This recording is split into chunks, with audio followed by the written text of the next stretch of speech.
I came in yesterday and I got in at 9:30, had a couple of Zooms, and I was so excited to come and hang out with everyone. And then the Supreme Court ruined my life for about a couple of hours, and then I was like, we're deferred but not defeated. And so, but good morning, I'm Pastor Shelton with the Power Coalition, and I want to kind of share our story here in Louisiana, but in the South it was all kind of the same.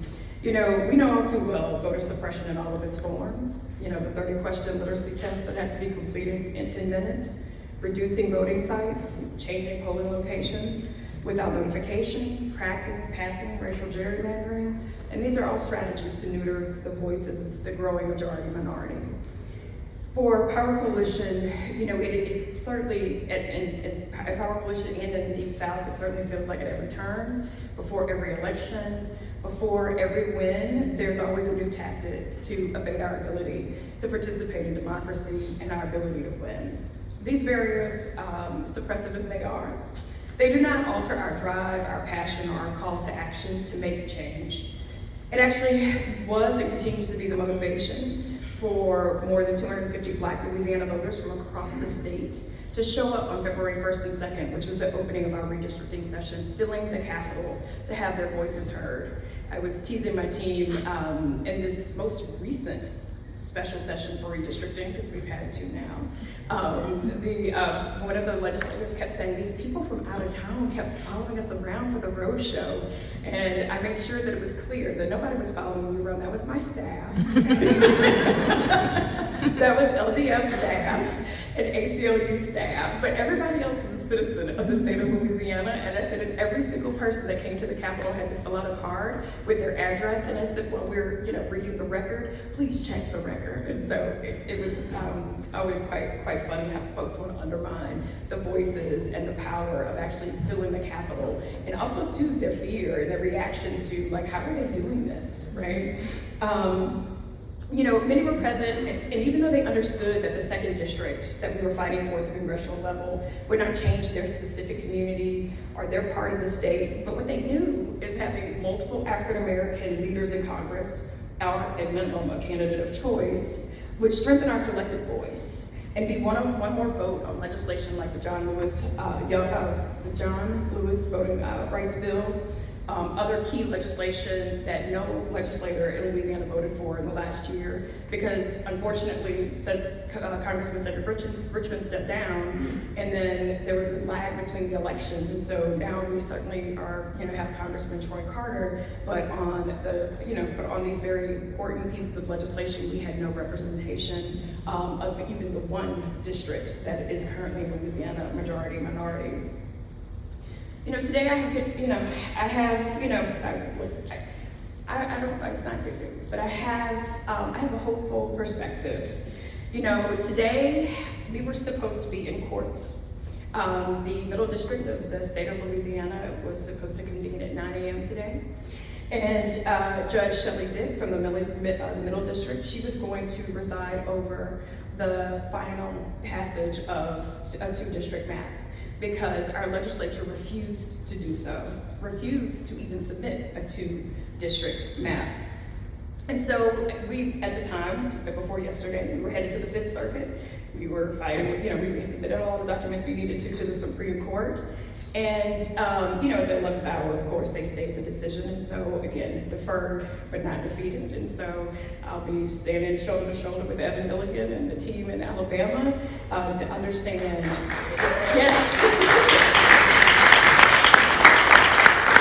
to understand, that how do we take this moment and turn it into a moment of power. In naming the speech, I was talking to my team, and we were talking about what made sense. And perseverance was one of the words that we talked about, because this really is a story of perseverance.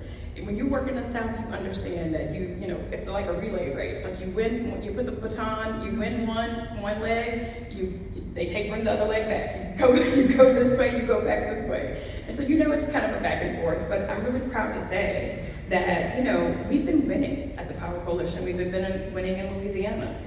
Since 2005, we've been building infrastructure.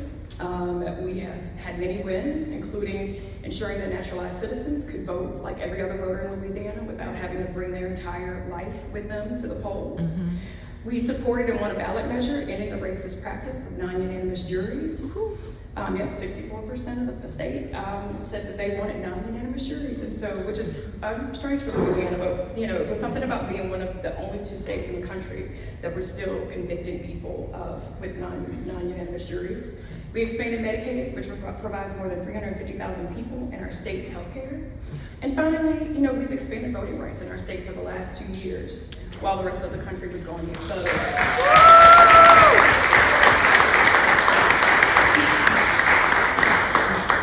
So there are wins, there is light, and there's power. So we have built trust through our advocacy work. My director of programs, Janae Jameson, is here after what felt like 8 months of being at the Capitol trying to fight the fight. We built focus through deep listening and centering the voices of directly impacted people across the state of Louisiana. We built momentum that has brought us to today, and so even as we are pushing out through our social media that, again, deferred, not defeated, and really bringing our folks to a call to action. This is the time. I'm proud to say that we have mapped every single unregistered voter. We have mapped every infrequent voter that is about to be purged from the rolls, and then we have GIS mapped them, and I'm excited to say we're working with NSA UFAT, who is just like, oh, we can make a plan. We can have an impact, and our hope is that because of what has been happening, because we were able to engage thousands of people in this redistricting process, unprecedented historic participation in redistricting in the state of Louisiana, the most people that have ever participated in the history of our state, that we're going to turn that energy and continue to move that energy to make our state a better place, and to make sure that even though they tried to ensure that Black and brown voters could not elect a candidate of choice, with our statewide Senate seat, that indeed Black and brown voters with our collective 45% with allied white voters, that we can indeed elect a candidate of choice for Congressional Senate in the state of Louisiana. And that is my goal for the rest of the year, because they've made me very upset, very angry. It was my goal anyway, because it is my job, but now it is specific and intentional about how do we keep the momentum, how do we keep that energy, how do we keep our folks excited about what is happening. And so of the thousands of people that engaged in the process, we worked with demographer Tony Fairfax. Tony Fairfax, if any of you had the opportunity to work with him, he's drawn maps, he's testified in court, he continues to draw maps in the state of Louisiana. Now he's drawing maps at the local level. We just had another win in court at the local level. So East Baton Rouge Parish, which is the capital city of the state of Louisiana, and probably one of the most racist school boards in the country. I think our Brown versus Board of Education case ended 10 years ago. The litigation around it 10 years ago. So not even 20 years ago, 30 years ago, but 10 years ago. And we have a majority Black city and a non-majority Black power on the school board. And so Tony drew maps, we organized the community, and the judge sided with us, and they have implemented our 11-seat map that increases the majority increases the majority minority to what it should be based on the population and based on who actually has interest in our children being moved forward in a positive way. And so for me, this is a moment where you have to take all the wins. My other staff member, Carlos Polar Jr. is here. We've been working all over the state locally as well. And so the school board in Ville Platte, so Ville Platte's it's called Ville Platte, so it's in the country. But what was beautiful about our work in Ville Platte is that they wanted, both at their school board and their city council level, they knew that their Black population had grown, but that they didn't know what to do about it. And so in that engagement with them, they kept asking Carlos, do we have to pay you anything? Do we owe you anything? And Carlos was like, no, this is what we do. And from his organizing and his leadership, we've been able to help organize that community, and with the support of LDF, are bringing a lawsuit in that case as well. And what's so exciting is that Mr. Sampson, who we've been working with, who's been leading this effort, they have already raised about $1,500 in personal resources that they have given to the Power Coalition out of just respect for us showing up for them. And they have organized themselves, and they were like, okay, we work for the Power Coalition now, so what do we need to do next? And I was like, oh, okay, we'll come up with a strategy, resident leader strategy, but it is the power of what happens when you show up for people in community. And I am really, really excited to see the energy moving throughout the state, but also the accountability. And so even as we continue to fight at the local level, both the city council and at the school board level, there are wins. Communities are organizing, communities are understanding their power, and certainly their voice. In this battle for this House congressional map, I tease, I said, because in Louisiana, we do everything different. It was a process. I think at this point, we have been almost in session more than we've been out of session for the last 2 years. Mm-hmm. And so we had our first redistricting session in February. We lost the first battle. The governor vetoed the map. The only time that the governor's veto was ever held was on an issue that singularly impacted Black people in our state. So the only one time they were able to get the votes that they needed to overturn his veto, and it did come down to 2 votes. It was really 1, because we had the second one, but he wasn't gonna fall on the sword if she wasn't gonna do what she was supposed to do, and she didn't. All because she thinks she can win a seat that she's absolutely not gonna win, because she's perceived as a progressive candidate and now has changed her party and changed how she kind of shows up in the work, which is so unfortunate. But I think it's important to note these things, and I think it's why the building of the record was so critical and important. The record that was built in Louisiana is powerful. It has the voices of so many people.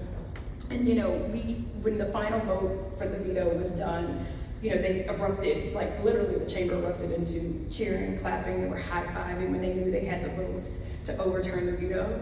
And in that moment, the most beautiful thing that happened is that even as we were, kind of crushed a little bit, frustrated because we worked so hard, 1, to get the governor to veto, and 2, to build the energy around the state to do so. And what I'm proud to say though is that, the Legal Defense Fund, we filed our preliminary injunction immediately after we knew that they were going to veto they were going to overturn the governor's veto. And so, in summary, here's where we are. Our cases, stayed until we understand what's going to happen in Mulligan versus what is the name? I know it's Mulligan, Edmund, but what's the whole name of your case? Yeah. Okay, there you go. And so, we are, we're hopeful. We know that oral arguments start in October, and that this time next year we should have an answer. And so what we've been reminding our communities is that this is not about this year, it's about the next 10 years. Mm-hmm. This is about the holding the line and saying that we will not go back. We will not allow them to move us forward. None of what we've done would be possible without groups like Power Coalition, Alabama Forward, One Voice. I'm trying to see all my friends, all the folks in the room that we stand shoulder to shoulder with. And we know too well in the Deep South that, our states aren't sexy. The roots of white supremacy run deep. And, we keep seeming to race each other to the bottom of every good list and the top of every bad list. But what's also true is that we've been doing this work and building infrastructure needed to show up with power in every moment. Fair representation and redistricting, invested in our work, they believed in the South. And I make this point because people don't understand that because we're not sexy, that we don't get the kind of investment that other people get around the country, because we're never gonna, we're not gonna have any more votes than we currently have in the presidential, we're not sexy, we're just not sexy. However, as goes the South, goes the rest of the country is always true. And until we can figure it out in Louisiana, Mississippi, and Alabama, we won't be able to figure it out. If we figure it out there, then we can figure it out everywhere. And so as we continue to do this work, the deep investment in the South, we were actually funded to do this work in its entirety, right? I think that when, we got the news from the Supreme Court, Morgan, Shannon on my team, she was like, we did the work. She said it doesn't matter what the Supreme Court did. She was just like, we mobilized thousands of people. She said we have resident leaders across the state that are now connected, supporting, and love Power Coalition and love the state of Louisiana. And that even in this moment, we were able to galvanize, mobilize, and move people and make different connections that wouldn't have been possible without the support and the generous support of fair representation and redistricting. And so it is important to fund in the South and put boots on the ground. You know, I always tease, and you know, Karen kind of mentioned it in her comments. You know, folks always think about the South. Folks want to fund advocacy, but they don't want to fund the harder work, which is when you're trying to build power, you have to put boots on the ground, period. You cannot advocate your way out of this without the engine. And it's like, I always tease folks, I said, well, if you have the policy priorities and information, you have a nice car, it's shiny, it's pretty. But unless you have the people, it's never going to go anywhere because there's no engine, and the people are the engine.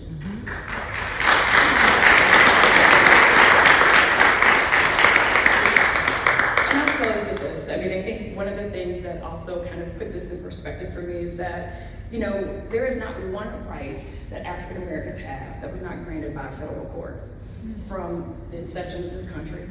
You know, white men were never going to save us in the legislature of Louisiana. It was always going to be the federal courts. And what I appreciate is being able to stand shoulder to shoulder with all of you. You know, my friends in Florida, my friends in Alabama, my friends in Mississippi, and continue to fight. And so we're stronger together. We've done so much collective work together. I was like, I've seen Monet on the screen for like the last year. We've been on so many panels, so many op-ed creations. We were talking about that as well in Mississippi. And so for us, it's been the partnership, the Legal Defense Fund, who's been unbelievable. ACLU, fair representation in redistricting. I mean, all of these things have made a huge difference in the work that we've been able to do. And so again, you know, as we build power, as we continue to push for change, better the lives of the voters in our state, and continuously push one initiative at a time, one powerful moment at a time, that indeed our dream deferred will ultimately be realized. And so I want to thank you today for having me.